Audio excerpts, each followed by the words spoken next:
اللهم صل على سيدنا محمد وعلى آل سيدنا محمد. أعوذ بالله من الشيطان الرجيم. بسم الله الرحمن الرحيم. الحمد لله رب العالمين، والصلاة والسلام على سيد المرسلين وعلى آله وصحبه أجمعين. رب اشرح لي صدري ويسر لي أمري واحلل عقدة من لساني يفقه قولي. سبحانك لا علم لنا إلا ما علمتنا إنك أنت العليم الحكيم.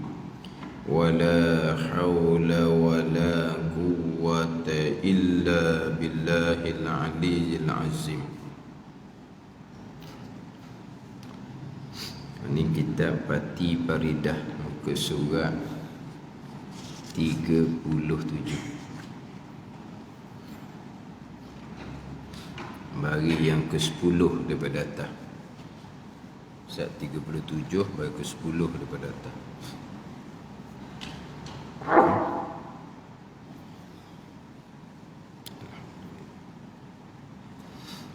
قال المؤلف رحمه الله تعالى: ونفعنا بعلومه آمين.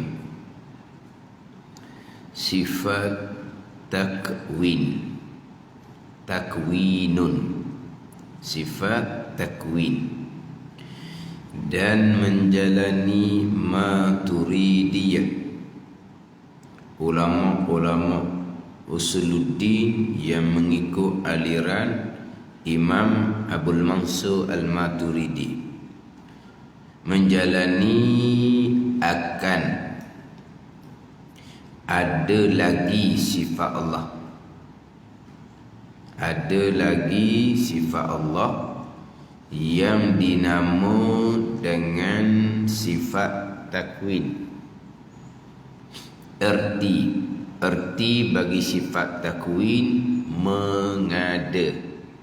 Kalau kita biasanya ertinya, erti takwin mengada,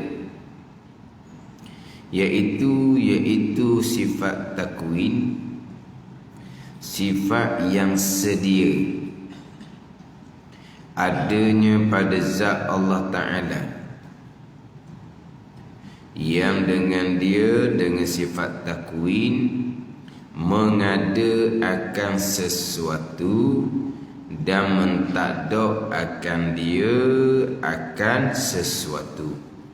Hak ni hak menjalani Maturidiyah. Adapun di bawah tu dan Asy'ariyah,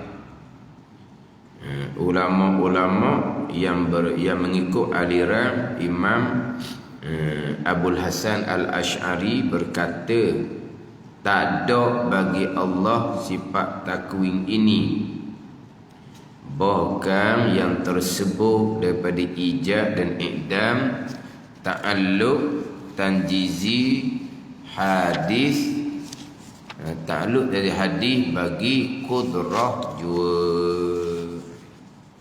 Dia ada dua aliran, Maturidiyah kemudian Asy'ariyah ataupun Asy'ariyah. Asy'ariyah ataupun Asy'ariyah. Maturidiyah, ulama-ulama yang mengikuti jalanan Imam Abul Mansur Al-Maturidi. Asy'ariyah ataupun Asy'ariyah, ulama-ulama yang mengikut jalanan Imam Abul Hasan Al-Asy'ari. Ini dalam pembicaraan ilmu tauhid. Kalau kita pergi kepada pembicaraan ilmu fiqh, Asy-Syafi'iyah. Asy-Syafi'iyah itu bukan Imam Syafi'i. Asy-Syafi'iyah, ulama-ulama fiqh yang mengikuti jalanan Imam Syafi'i. Bukan Asy-Syafi'iyah itu Imam Syafi'i. Asy-Syafi'iyah, ulama-ulama fiqh yang mengikuti mazhab Imam Syafi'i. Malikiyah, ulama-ulama fiqh yang mengikuti mazhab Imam Malik. Hanafiyah, ulama-ulama fiqh yang mengikuti jalanan Imam Hanafi. Hanabilah, Hanabilah ni bukan Imam Ahmad bin Hanbal. Hanabilah ulama-ulama fiqh yang mengikuti jalanan Imam Ahmad bin Hanbal, Imam Hanbali. Dia gitu. Asy-Syafi'iyah, contohnya di kalangan ulama-ulama kami berpandangan. Di kalangan ulama-ulama kami berpandangan, siapa kami? Asy-Syafi'iyah. Kita dengar Asy-Syafi'iyah, bukan Imam Syafi'i. Asy-Syafi'iyah ni ulama-ulama fiqh yang mengikuti jalanan Imam Syafi'i, atau Asy-Syafi'iyah. Sini Maturidiyah, Asy'ariyah ataupun Asy'ariyah. Maturidiyah ulama-ulama tauhid yang mengikuti jalanan Imam Abul Mansur Al-Maturidi.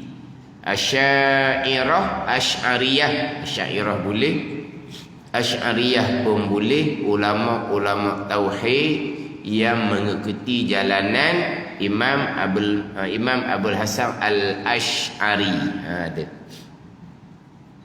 Kita mazhab Hanafi, Maliki, Syafi'i, Hambali itu fiqh. Kemudian tauhid pula mazhab Imam Asy'ari dan mazhab Imam Maturidi, itu fiqh. Tasawuf pula mazhab jalanan Imam Ghazali, jalanan Syekh Junaid Al-Baghdadi, jalanan Abul Hasan Asy-Syazili. Itu hak tasawuf. Jadi tauhidnya mazhab Asy'ari, mazhab Imam Asy'ari dan mazhab Imam Maturidi. Itu ahli sunnah wal jamaah di kalangan ulama khalaf. Kemudian jalanan ulama salaf ni, jalanan ulama salaf termasuk jalanan Imam Syafi'i kita. Itu jalanan tauhid, jalanan ulama salaf. Tetapi yang silsilah sampai ke kita, jalanan usuluddin tauhid ni jalanan Imam Asy'ari, jalanan Imam Maturidi, yang mana silsilah pegangan ilmu jalanan Imam Asy'ari Maturidi ni ada jalanan silsilahnya adalah jalanan ulama-ulama salaf. Sebab tanpa jalanan ulama salaf tidak adalah jalanan ulama khalaf. Ini kita bicara sedikitlah untuk kita kena faham sini. Kita biasa kalau bicara tauhid pergi kepada ayat-ayat mutasyabihah.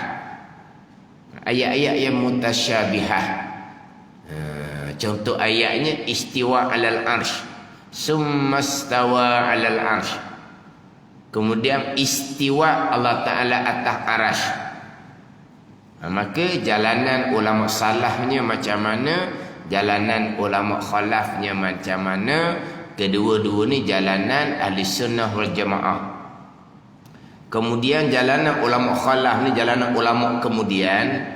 Dia kalau sebut salaf, yang masyhurnya adalah 3 kurun yang pertama.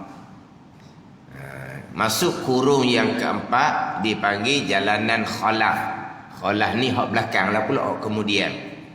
Dalam pembicaraan tauhid usuluddin, yang mana khalafnya tauhid usuluddin direct kepada Al-Quran dan hadis Nabi sallallahu alaihi wasallam.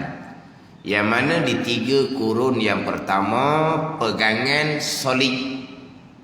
Pegangan solid. Pada masa Nabi waktu tetaplah, pada masa sahabat, pada masa tabi'in, pada masa tabi'in, sampai kurung yang kedua, kurung yang ketiga, bab pegangan solid. Akidah direct pada Al-Quran dan hadis. Masuk kurung yang keempat, ini pada masa pemerintah Abbasiyah. Jadi yang masuk Islam bukan lagi di kalangan orang Arab yang memahami ayat Al-Quran, yang mana Al-Quran adalah bahasa mereka. Di kalangan orang Ajam, maka keluarlah kaedah sifat 20 kurun yang keempat. Kemudian kurun yang keempat ni yang mana yang masuk Islam tu bukan lagi orang Arab. Jadi kalau Quran sebut istiwa alal arsh, summastawa alal arsh, orang Arab pegangan orang salaf berpegang istiwa Allah atas arasy. Kemudian apabila yang masuk Islam ni bukan lagi orang Arab, apa makna istiwa? Orang Arab tu bahasa dia. Dia berpegang sebagaimana ayat Al-Quran menyebut. Ayat Al-Quran menyebut begitu, mereka pun pegang begitu. Kemudian serah kepada Allah Subhanahu wa ta'ala. Jadi apabila yang masuk Islam ni bukan lagi orang Arab, nak letak terjemahan apa hak istiwa kepada bahasa masing-masing. Ni timbullah ulama khalafnya letak makna yang selayaknya dengan Allah Subhanahu wa ta'ala. Ni ulama kemudian. Di awal Islam mereka solid serah bulat-bulat kepada Allah Subhanahu wa ta'ala. Ayat sebut yadullah, tangan Allah. Tangan ni jadi bahasa Melayu dah jadinya. Dan ni Arabnya yadullah dah, mereka faham, mereka berpegang ayat sebut yadullah. Lepas tu serah makna kepada Allah. Kita terjemahan tu tangan. Tangan tu lari dah. Lari bukan lari, maknanya sudah bukan ayat Al-Quran. Yadu. Kemudian bal yadahu, bukan dua tangan. Aidina, tangan-tangan kami, yakni tangan-tangan Allah. Ini dipanggil ayat mutasyabihah. Sebut tangan tu serunduk. Sebab apa? Sebab Al-Quran sebut yadu, yadahu, aidina. Tak ayat Quran. Kalau kita kok satu tangan, dua tangan, kemudian tangan. Lepas tu apa makna? Kita jadi hak Arab terjemah Melayu satu dah. Kemudian apa kehendak ayat? Jadi ulama kemudian letak makna yang selayaknya. Ulama dahulu dah berpegang sebagai nak kau sebut apa kehendak ayat, serah kepada Allah. Kalau pakai zahir jadi berlawan. Pakai zahir jadi berlawan. 1, 2, 3 dah berlawan. Yadullah, satu je tu tangan. Yadahu, 2 tangan tu. Aidina, banyak tangan tu. Kalau pakai zahir 1, 2, 3 tu berlawan dah. Ayat Al-Quran mustahil berlawan, itu kalam Allah. Apa kehendak Allah? Ulama salaf serah bulat-bulat kepada Allah Subhanahu wa ta'ala. Ulama khalaf letak makna yang selayaknya. Yadullah, kekuasaan Allah. Bal yadahu, 2 tangan, kudrah dan iradah Allah. Bi aidina, kudrah dan iradah juga. Jamak ma fauqul wahid dia panggil. 2 tu panggil aidina dah, kudrah iradah. Tu ulama khalaf kemudian. Aini, mata aku. Ayunina, mata-mata kami. Jadi banyak pula situ. Tapi ainun tu ada makna mata. Ainun ada makna zat. Ainun ada makna zat. Ain. Ada ain najis. Apa dia ain? Zat najis. Ain ada makna mata. Ain ada makna zat. Kan dipanggil apa? Najis aini. Apa makna najis aini? Ada najis aini, ada najis hukmi. Najis aini, najis yang ada ain. Apa dia ain? Benda tu zat. Tapi ain ada makna mata.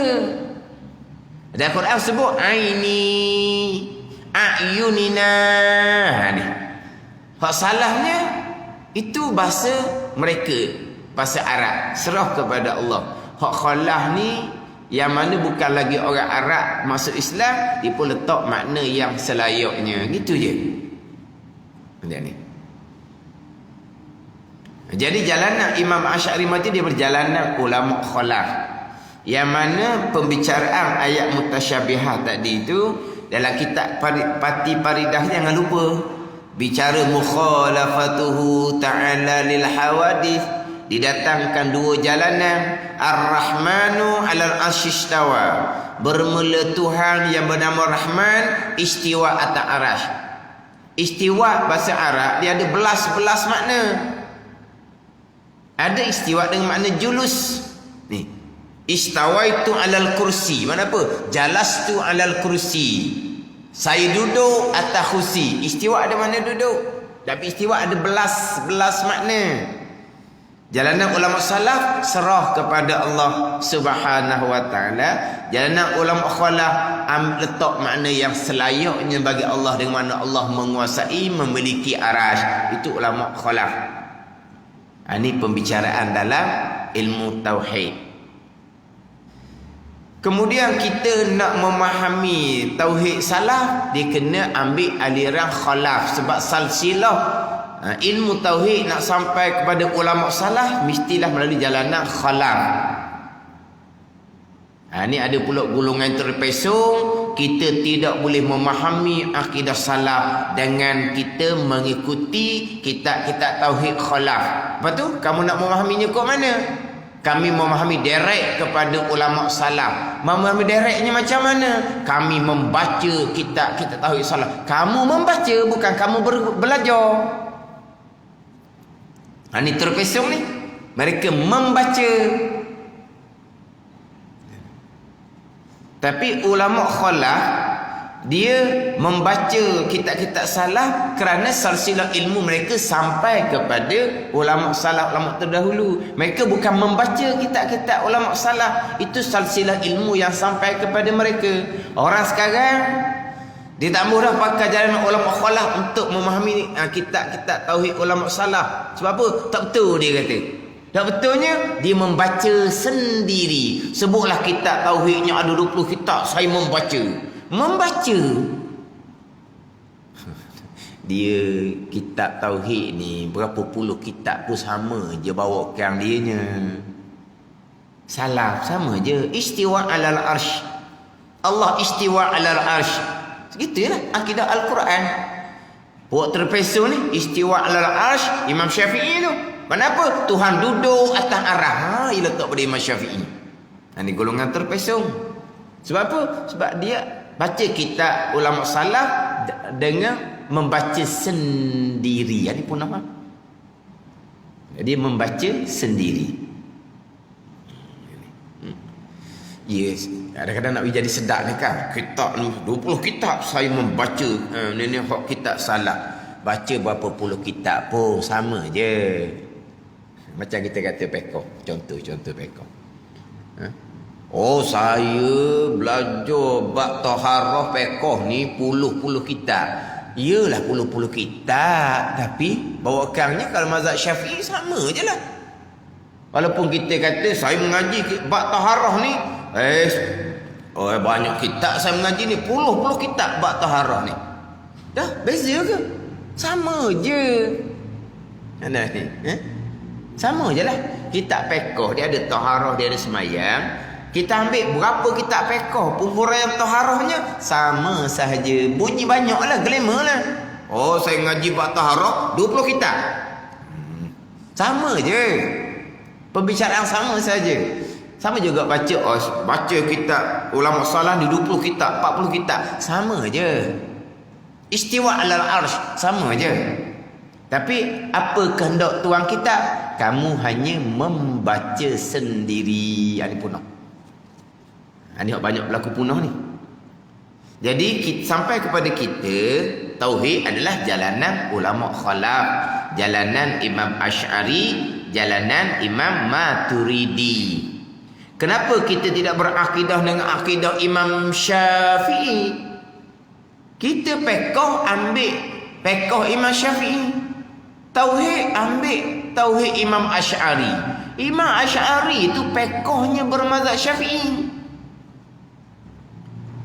Imam Maturidi pekohnya bermazhab Hanafi. Jadi Imam Asy'ari ni dia mengikut pekoh Imam Syafi'i. Ada ni. Mana level pekoh ni tak lawan lah Imam Syafi'i. Imam Asy'ari bermazhab Syafi'i. Tapi kenapa ambil tauhid Imam Asy'ari? Kenapa tak ambil tauhid Imam Syafi'i? Dah silsilah yang sampai kepada kitanya tauhid jalanan Imam Asy'ari Maturidi. Kita nak ambil tauhid Imam Syafi'i, kita ngaji dengan siapa? Kitab pekoh Imam, kitab tauhid Imam Syafi'i ada kan? Tauhid Imam, kitab tauhid Imam Hanafi ada kan? Betul ada. Tapi kita nak belajar dengan siapa? Membaca sendiri ataupun tu kadang-kadang buat cakap mengarut lah itu cakap loya gitu jelah. Lah mereka tauhid akidah Imam Syafi'i. Macam mana mereka berguru dengan Imam Syafi'i? Dan macam mana mereka berguru? Mereka masuk dalam meseng hak boleh kembali kepada zaman dahulu. Itu loya orang panggil. Kita tengok cerita orang putih. Masuk satu meseng, kita boleh masuk, kita boleh kembali pada zaman dahulu, boleh pergi pada zaman hadapan. Kata. Kita tengok cerita Garut tu. Mereka masuk meseng ni. Masuk, dia pun kembali kepada masa Imam Syafi'i. Dia pun berguru dengan tauhid Imam Syafi'i. Berarti nak bawa tauhid Imam Syafi'i tu. Tak apa pakailah tauhid Imam Asy'ari Maturidi ni. Sebab apa? Mereka ada silsilah dengan Imam Syafi'i. Mereka membaca sendiri. Akhirnya mereka bawa akidah salah. Mereka fitnah letak nama Imam Syafi'i. Imam Syafi'i berpegang Tuhan duduk di langit. Imam Syafi'i mana berpegang seumpama tu? Jadi tauhid sampai ke kita dua jalanan. Jalanan Imam Asy'ari, jalan Imam Maturidi, silsilahnya sampai kepada Nabi sallallahu alaihi wasallam. Walaupun kita ni pekoh bermazhab Syafi'i, tetapi kita belajar pekoh kitab-kitab Ashabus Syafi'i, ulama-ulama yang bermazhab Syafi'i. Kita tak direct kepada kitab bagi Imam Syafi'i. Sebab apa? Dalam pembicaraan dianya kita tak mampu, maka kita ambil pekoh sendiri pun dengan ulama-ulama pekoh yang bermazhab Syafi'i. Bukan pekoh Imam Syafi'i sendiri, tetapi pekoh Imam Nawawi contohnya, pekoh Imam Rafi'i contohnya, silsilah sampailah kepada Imam Syafi'i pada silsilah. Imam Nawawi, Imam Rafi'i, guru sampailah kepada Imam Syafi'i sendiri. Jadi kita nak faham pekoh Imam Syafi'i, kena ambil kepada pekoh Imam Nawawi contohnya. Bila kita pun bukan ambil dengan Imam Nawawi. Kitab ini memanglah kitab Imam Nawawi, tapi kita ambil faham pekohnya daripada guru kita. Guru sampailah pada Imam Nawawi. Silsilah tu penting. Sebab kitab mana-mana pun dia tidak bunyi. Dia tak bunyi, dia kena ada orang baca. Orang baca pula nak mendapati dengan kehendak kita. Syarat ni dia berguru. Ambil pemahaman kitab daripada guru, bukan membaca sendiri. Membaca sendiri bukan kata tauhid.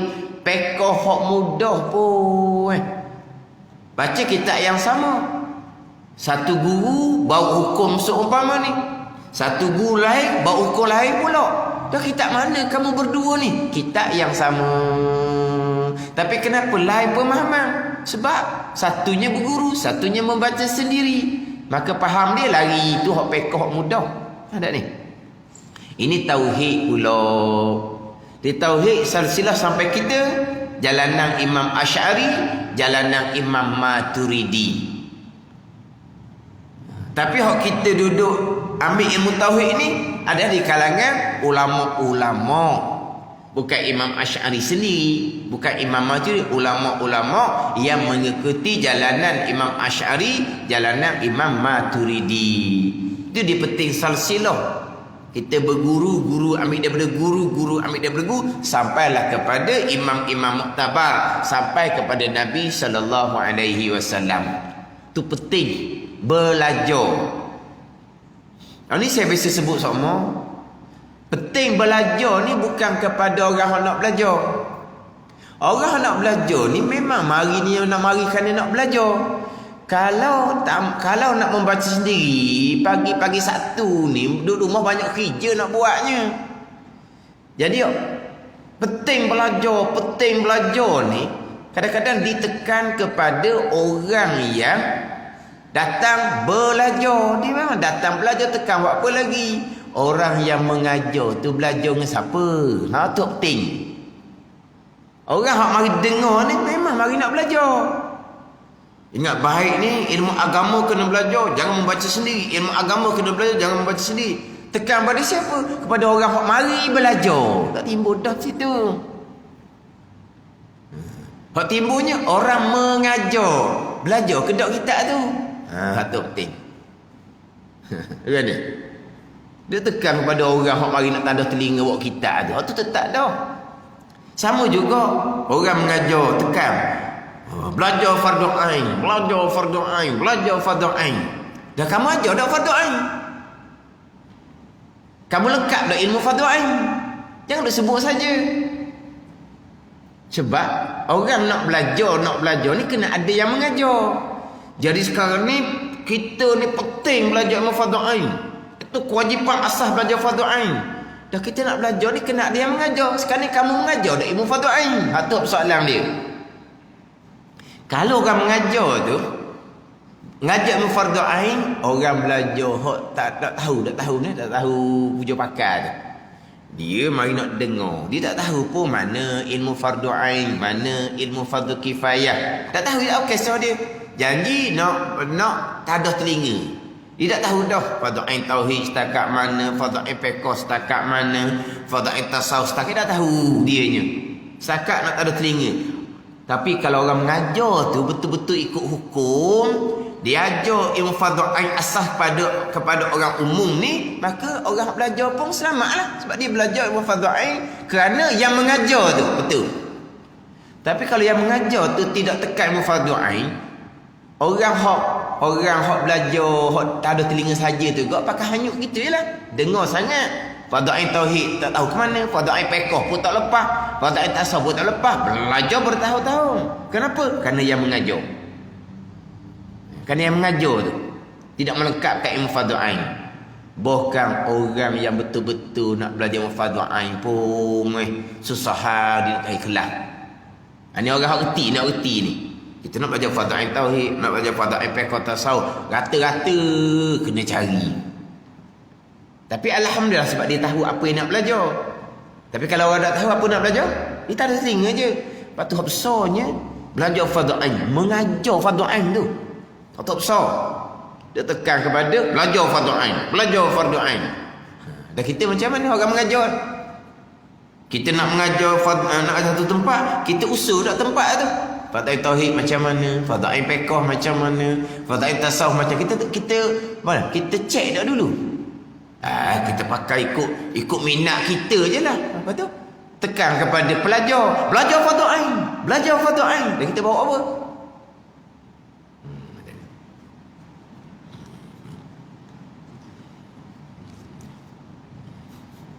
Betulah orang mengajar hok lebih banyak adab dia, peraturan disiplin orang mengajar hok paling banyak. Orang mengajar lah hok paling besar tanggungjawab. Orang mengajarlah hak paling banyak akan dipersoalkan di mahsyar. Ada ni. Orang mengajarlah hak besar tanggungjawab. Orang belajar tanggungjawab atas diri masing-masing. Orang belajar dia bertanggungjawab atas diri masing-masing. Orang mengajar ni tanggungjawab di luar. Ada ni. Ini contoh ni contoh. Isteri dia bertanggungjawab atas diri dia sendiri sebab dia mukallaf. Bukan kata saya fardu ain saya tak lepas, saya suami saya lah. Tak. Kamu bertanggungjawab atas diri kamu sendiri sebab kamu mukallaf, kamu akil baligh. Suami saya dah. Kamu akil baligh, kamu bertanggungjawab atas diri kamu sendiri. Dan suami pula, suami besar tanggungjawab. Tanggungjawab diri dia lagi, tanggungjawab isteri dia lagi atas dia. Tapi isteri ada tanggungjawab sendiri atas diri dia sendiri. Suami tak pandai apa satu, tak ada kena-ngena dengan isteri. Suami tak semayang, tak ada kena-ngena dengan isteri. Isteri tak semayang, suami tanggungjawab. Ini ni. Lepas tu, isteri tak semayang. Tak apa, itu nak semayang pun. Suami kita, tak, kamu bertanggungjawab atas diri kamu sendiri. Kamu tak semayang, kamu tak belajar mufadhal ain, kamu bertanggungjawab atas diri kamu sendiri sebab kamu isteri yang mukallaf. Suami, suami besar tanggungjawab. Sama juga dengan belajar. Kita orang belajar ni bertanggungjawab atas diri kita masing-masing. Saya belajar sok muda tapi fardhu ain tak lepas, orang mengajarlah nanti, tak? Kamu akan dipersoalkan atas diri kamu sendiri masing-masing. Dia orang mengajar lagi besar tanggungjawab, lagi besar persoalan. Sebab ada orang belajar, ustaz saya memang belajar sok muda, fardhu ain saya tak lepas, ustaz yang bertanggungjawab. Tidak. Kamu bertanggungjawab atas diri kamu sendiri. Dah ustaz yang mengajar. Dia lagi besar tanggungjawab. Dia lagi besar tanggungjawab. Tapi jangan kita ingat, kita nak letak atas ustaz. Tak boleh. Tak boleh tu. Sebab apa? Sebab kita mukallaf. Kita ada tanggungjawab atas diri kita sendiri. Tapi orang mengajar macam tanggungjawab. Kita faham? Jadi bab belajar ke apa ke, orang mengajar tu kena pastikan ada salsilah. Bukan membaca sini, terutama sekali ilmu tauhid. Terutama sekali ilmu tauhid. Ilmu fiqh pun membaca sini akan timbul hukum macam-macam yang tidak bertepatan dengan kitab yang dibaca. Orang sekarang ni bukan orang tak ada asah, orang ada asah. Kadang-kadang ustaz ni dia baca kitab ni. Ustaz baca kat kitab ni. Dia baca kitab yang sama. Cuba tengok di hurah. Jadi membaca sendiri. Hurah memang jauh lagi. Memang tak betul sangat-sangat. Tapi kenapa dia di hurah seumpama tu? Dia belajar dengan siapa? Membaca sendiri. Pekoh hak mudah pun salah. Pentingnya ada salsilah. Mana? Pekoh guru sampai imam muktabar, sampai ke Imam Syafi'i, sampai ke Nabi sallallahu alaihi wasallam. Kita belajar ilmu tauhid dengan guru sampai ke Imam Asy'ari, sampai kepada Nabi sallallahu alaihi wasallam. Kita nak gitulah. Jadi salsilah. Jadi nak sampai kepada hak jalanan Imam Asy'ari, jalanan Imam Maturidi, hak tu ulama khalaf, sampai kepada jalanan ulama salaf, sampai pada tauhid Imam Syafi'i sama. Tapi sebut tadi tauhid di awal Islam solid, tak ada pembicaraan. Hak timbul terpesongnya kurung yang kemudian lepas tu lahirlah Imam Asy'ari, lahirlah Imam Maturidi. Lahir mereka tu ulama-ulama muktabar yang mengangkat mereka, bukan mereka yang isytihar sebagai pengasas. Tauhid mazhab Imam Asy'ari, tauhid mazhab Imam Maturidi, mereka pun daftar di AOS gitu. Bukan ni. Mereka terangkat selepas diikuti oleh ulama-ulama muktabar yang lain. Macam juga fiqh Imam Syafi'i. Bukan Imam Syafi'i yang mengasaskan, tapi fiqh Imam Syafi'i ini dituruti oleh ulama-ulama muktabar, maka terangkatlah Imam Syafi'i sebagai imam mazhab ikutan. Bukan Imam Syafi'i yang mengasaskan, tapi Allah Ta'ala angkat Imam Syafi'i. Hak berkaitan dengan fiqh. Dan tauhid pada masa tu kenapa tidak terangkat Imam Syafi'i? Tauhid masa tu solid. Solid, satu jalan. Kurun yang keempat barulah timbul tauhid ni ada bagai-bagai pamai terpesong. Tuan angkat pula Imam Asy'ari, Imam Maturidi. Jadi gitulah. Patut ulama-ulama muktabar mengikuti jalanan Imam Asy'ari, Maturidi.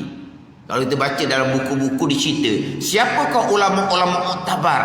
Ulama muktabar hadis ke, ulama muktabar tafsir ke, ulama muktabar fiqh ke, ulama muktabar tasawuf yang mengikuti tauhid Imam Asy'ari, Imam tu. Siapa di bawah tu? Ni orang timbul orang kemudian ni tahu pakai Imam Asy'ari Maturidi, tengok tuan pun tak agak dah kan. Tengok tuan pun dah tak nak agak dah kan. Kita balik kepada silsilah ilmu. Pertama sekali ni bab pegangan. Jalanan Imam Asy'ari, jalanan Imam Maturidi. Kita kena faham perkara-perkara yang seumpama ni. Dengan fitnah-fitnah sekarang. Hak fitnah-fitnah pegangan hak paling besar sekarang. Golongan-golongan terpesong yang menyandarkan akidah terpesong mereka kepada jalanan ulama salaf, ulama yang terdahulu. Mereka berpegang dengan akidah yang salah, tapi sandar pada akidah Imam Ahmad bin Hanbal, akidah Imam Hanafi, akidah Imam Syafi'i. Padahal akidah mereka akidah yang terpesong. Kita nak memahami akidah Ahlussunnah wal Jamaah, jalanan Imam Asy'ari, jalanan Imam Maturidi. Jadi dua jalanan. Jadi kita nak bicara bab sifat takwin ni, dia akan keluar dua jalanan. Yang pertama jalanan Maturidiyah, yang kedua jalanan Asy'ariyah. Dan menjalani Maturidiyah, menjalani jalanan ulama yang bermazhab Imam Abdul Mansur Al-Maturidi, akan ada lagi sifat Allah. Ada lagi sifat Allah. Ni sifat Allah, sifat kesempurnaan Allah tidak terhingga banyaknya. Ada lagi sini ni kena berpeganglah secara tafsil. Dah ingat faham kita dah melepaskan. Ada lagi ni hak wajib berpanjang tafsir. Sifat Allah yang dinama dengan sifat takwin. Ni jalanan ni bukan jalanan yang masyhur dan bukan jalanan yang muhtamad. Erti-erti takwin mengada. Jadi makna mengada. Dia mengada ni kena kepada takluk sifat takwin. Kalau nak sama dengan pe tu kan pengada lah jadinya. Mengada pun mengada lah. Sifat takwin, sifat mengada. Iaitu sifat takwin. Iaitu sifat takwin. Sifat yang sedia. Sifatun qadimatun. Sifat Allah sedia kala belaka. Qadim, sedia kala. Adanya pada zat Allah Ta'ala qaimatun. Yang ada di zat Allah Subhanahu Wa Ta'ala. Ada. Sifat ma'ani lah ada. Sebab tu dia ada kaunuhu mukawwinan. Sebagaimana yang terdahulunya sifat idrak. Sifat yang ada juga. Maka dia ada kaunuhu mudrikan. Dia ada kaunuhu sebab sifat ma'ani. Jadi idrak pun sifat ma'ani, takwin pun sifat ma'ani. Yang dengan sifat takwin ni mengada akan sesuatu dan mentadok akan sesuatu. Mengada meniada tu takluk kepada sifat takwin. Fungsi tugas sifat takwin. Adapun jalanan Imam Asy'ari mengada meniada itu takluk sifat kudrah. Dan jalanan Imam Maturidi ni sifat kudrah takluknya di mana? Pula ni. Jadi dia perkara mungkinun. Ni dia bicara ni mungkin agak kena tu sikitlah.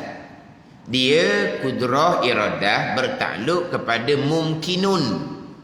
Mumkinun ni perkara yang harus ada, harus tiada.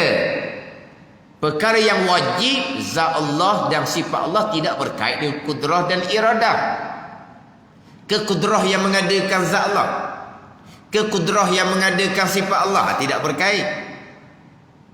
Dan kudrah iradah juga tidak berkait dengan perkara mustahil. Isteri Allah tak ada, anak Allah tak ada. Adakah kudrah yang mentadakkan? Tidak berkait. Lepas tu kudrah iradah ni dia berkait dengan perkara yang mumkinun. Mumkinun, mumkinat kalau banyak. Apa dia mumkinun? Perkara yang harus ada, perkara harus tiada. Kudrah pun mengada dan meniada. Gitu. Tetapi atas jalanan Maturidiyah ni, mungkinun ni sama berat. Benda haruh ni kekal tiada, diadakan sama berat. Mungkinun ni dia tengah ada. Sedang-sedang ada sekarang ni, mungkin pula kita ni sedang-sedang ada sekarang. Sama berat. Makna kekal ada boleh terima, ditiadakan boleh terima. Ni. Kan kita ni ada ni kan. Kita ditiadakan boleh terima ke tak? Boleh terima. Sebelum ada, kita sebelum ada, kekal tiada boleh terima. Diadakan boleh terima. Mungkin benar harus. Sekarang kita sedang ada. Kita sedang ada ni, kekal ada kita boleh terima. Tiada kita sekarang boleh terima tak? Boleh terima. Dia panggil mungkinun. Boleh terima ada, boleh terima tiada. Jadi sedang tiada, kekal tiada boleh terima. Diadakan boleh terima. Sedang ada ni mungkin ni sedang ada selepas diadakan oleh Allah. Makna kekal ada, Allah Ta'ala kuasa. Meniadakan sekarang ni juga Allah Ta'ala kuasa. Mana boleh terima. Kekal tiada jadi ada boleh terima. Kekal ada ditiadakan boleh terima. Jadi kadang sama berat ni lah. Kita ambil saya sudahlah. Hak sedang ada ni, sedang ada senang. Kita ambil saya. Hak sedang ada. Jadi sekarang ni kekal ada boleh terima. Ditiadakan boleh terima. Maka kudrahlah yang memberatkan kepada kekal ada, takwin yang mengekalkan ada. Kudrahlah yang memberatkan kepada tiada, takwinlah yang meniada, yang mematikan kita. Dia bagi dua gitu. Mana ni? Payah tu. Terus sekarang ni, hak tadi hak tak ada. Payah kita tak ada, kita cerita hak depan mata lah. Hak sedang ada. Ini sedang ada. Mungkinun terima kekal ada, terima ditiadakan bila-bila masa. Kita bukan wajib ada, harus saja ada kan. Mana kekal ada, Allah Ta'ala kuasa hak dia. Dia nak kekal kan lah. Lepas tu kalau Allah nak meniadakan, hak dia. Allah nak meniadakan, tiadalah. Mana boleh terima kedua-dua belah. Kekal ada boleh terima, ditiadakan Allah boleh terima. Sama berat. Maka hak ada takwin ni, hak sama berat antara kekal ada dengan tiada, kudrahnya memberatkan kepada kekal ada. Takwin yang mengekalkan ada. Dia gitu. Ataupun kita akan ditiadakan. Jadi sekarang kekal ada dengan tiada sama berat. Kudrah memberatkan kepada tiada, takwinlah yang mentiadakan kita. Adapun jalanan Imam Asy'ari kudrah belaka ada takwin-takwinnya, kudrah belaka. Macam saya sebut minggu lepas tu lah. Seolah-olah kita nanok nasi. Kita nanok nasi. Asalnya berah. Asal berah ni yang memberatkan kepada jadi nasi, api besar. Tapi yang menjadikan nasi sungguh, api kecil. Gitu, faham?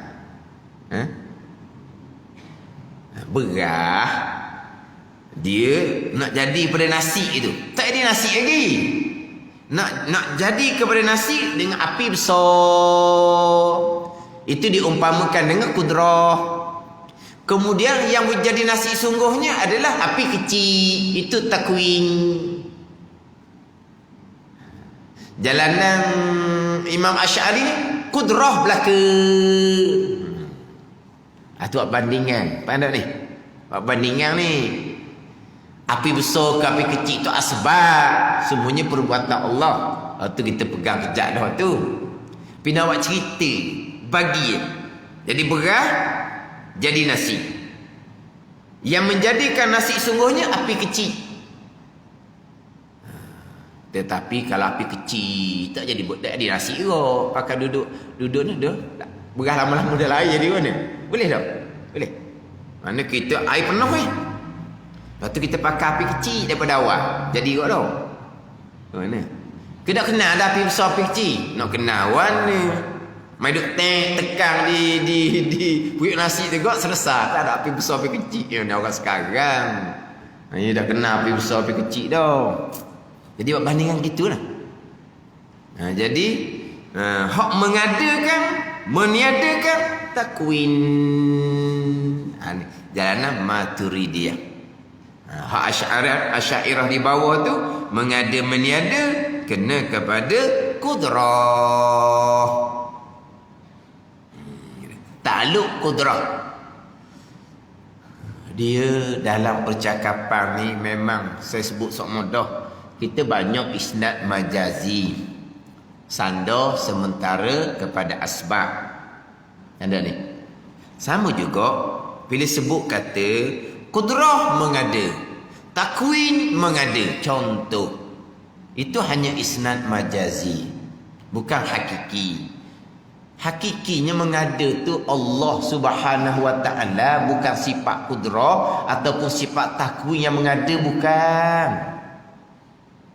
Yang mengada meniada adalah Allah, Tuhan yang bersifat dengan kudrah ataupun Tuhan yang bersifat dengan takwin.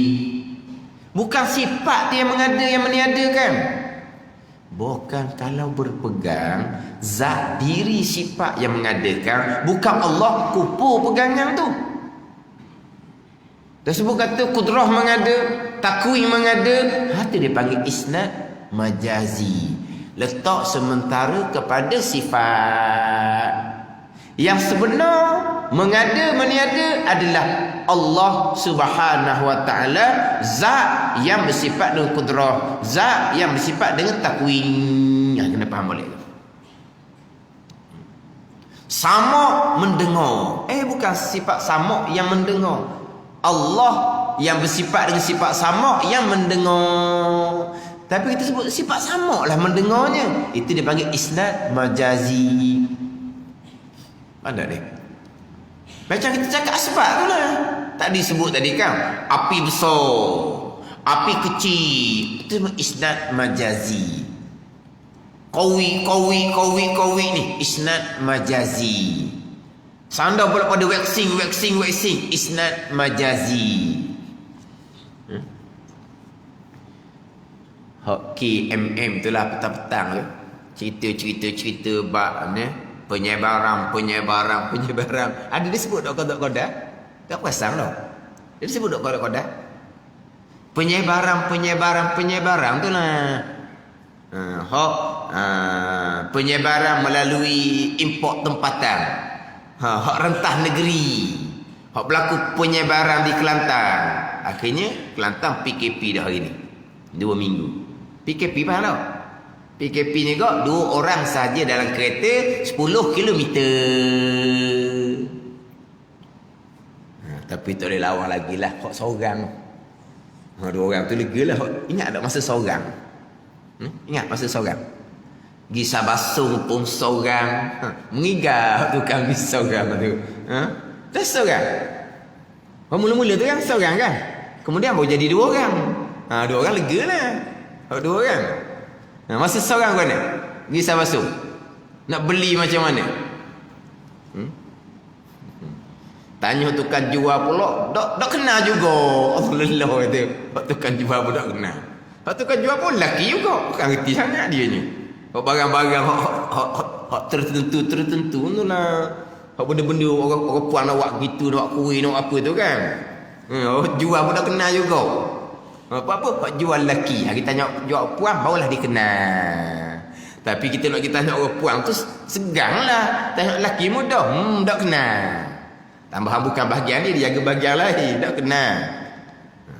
Jadi 2 orang. Lepas tu 10 kilometer. Penyebaran. Hak dalam KMM tu. Mana kodak-kodak? Itu isnad majazi. Sandar kepada asbab. Pegangan tidak ada. Semua yang berlaku ni qada dan qadar Allah. Tu pegangan kita. Hak asbabnya kerana ada kontak rapat. Itu asbab. Kontak rapat lah yang menyebabkan tersebarnya penyakit qawi ni. Itu dipanggil isnad majazi. Yang berlaku qada dan qadar Allah. Itu isnad majazi, tak ada salah apa pun. Kau ni lama dah tak tengok hak tu lah, hak petang tu. Dulu aja dulu tengoklah dulunya. Dah tengok dah. Dah tengok dulu ni. Ada qada-qadar? Ada. Ada penyebaran. Atau isnad majazi. Hakiki pegangan qada qadar. Qudrah mengadakan, takwin mengadakan, isnad majazi. Hakikinya Allah yang mengada, yang meniada. Allah mana? Allah yang bersifat dengan qudrah. Allah mana? Jalanan Maturidiyah, Allah yang bersifat dengan takwin, mengada akan sesuatu dan mentakda akan dia akan sesuatu. Itu ta'alluq fungsi bagi sifat takwin, mengada dan meniada. Tetapi kalau ta'alluq dengan mengada dinamakan ijaz, artinya mengada. Dan kalau ta'alluq dengan mentakda, jadi meniadakan, dinamakan akan i'dam, erti mentakda. Dia sifat satu tapi ta'alluq, nama bagi ta'alluqnya banyaklah. Mengada ijaz, meniada i'dam, nama lain-lain. Menghidup ihya. Lepas tu kias nak lain macam mana. Kalau kata buat baik dipanggil ihsan. Kalau Tuhan buat perkara buruk dipanggil isaah. Dia gitu. Namanya banyaklah, tapi sifatnya takwin satu. Kalau jalan Imam Asy'arinya sifatnya qudrah satu. Tapi qudrah mengada, i'dam ijaz mengada. Kalau qudrah meniada, i'dam nama ta'alluq itulah. Faham tak ni? Sifatnya qudrah satu sahaja. Wallahu a'lam.